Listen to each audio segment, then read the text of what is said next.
Au nom du Père et du Fils et du Saint-Esprit, ainsi soit-il.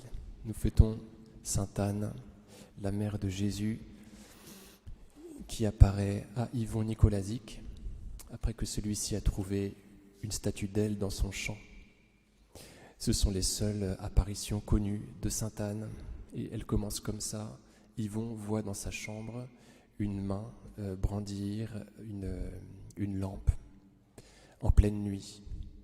On sait que la Vierge Marie est l'aurore du salut, elle précède la lumière qui est son Fils, elle est l'aurore, et voilà que Anne, la mère de la Vierge Marie, est comme une lampe luisant, brillant dans l'obscurité.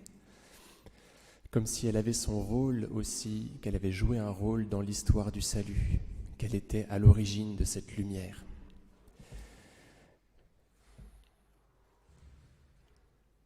Alors Sainte Anne, je ne peux pas m'empêcher de penser, je ne sais pas si le ciel, on verra quand on sera au paradis, me donnera raison, mais elle a certainement eu une responsabilité dans l'immaculée conception de la Vierge Marie. Vous savez, le péché originel, c'est cet état de défiance vis-à-vis de Dieu. On a peur de Dieu. C'est un état dont on a hérité de nos premiers parents. Vous vous souvenez que Ève, au jardin d'Éden, n'avait pas entendu le commandement du Seigneur qui intimait l'ordre à Adam et Ève de ne point toucher à l'arbre de la connaissance du bien et du mal, pour cette simple raison qu'elle n'avait pas encore été faite au moment où l'ordre avait été donné. Et donc sa confiance était plus apte à être sapée, sa confiance en Dieu était plus apte à être sapée, étant donné qu'elle n'avait pas entendu la voix de Dieu. Elle ne savait pas que ce commandement avait été donné par amour comme tous les autres commandements.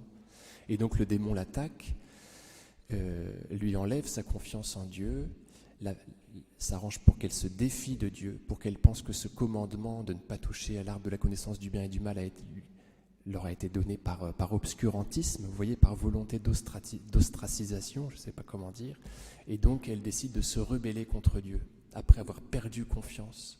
Le péché originel, c'est cela, donc c'est cet état de séparation d'avec Dieu qui provient d'une défiance. Donc on hérite de cette défiance et de cette séparation. Anne a dû être tellement une bonne mère, tellement tendre, tellement gentille, qu'il n'y avait pas, je ne sais pas si c'est la cause, qu'il n'y avait pas de défiance en la Vierge Marie depuis le départ.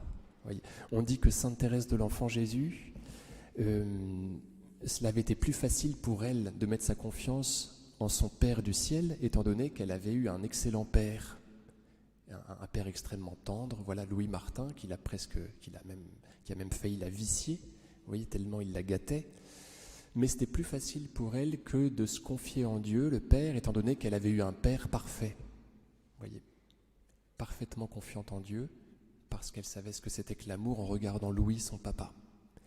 Et on peut imaginer que c'est la même chose avec Marie, qui voit la tendresse d'Anne et qui ne se défie plus de Dieu à partir de ce moment-là, et ce depuis le départ. Donc c'est un petit peu tiré par les cheveux, mais je me plais à penser qu'il y a dans la tendresse d'Anne une cause dans cette immaculée conception de la Vierge Marie.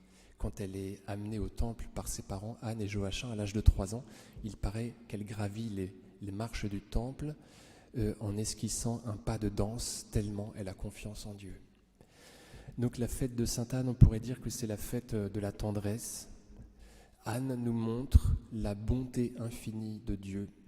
Et on peut demander cette grâce-là de sentir la bonté de Dieu, de sentir sa tendresse, qui nous offre une vraie sécurité, un cocon dans lequel on peut rentrer quand on veut. Au nom du Père et du Fils et du Saint-Esprit, ainsi soit-il.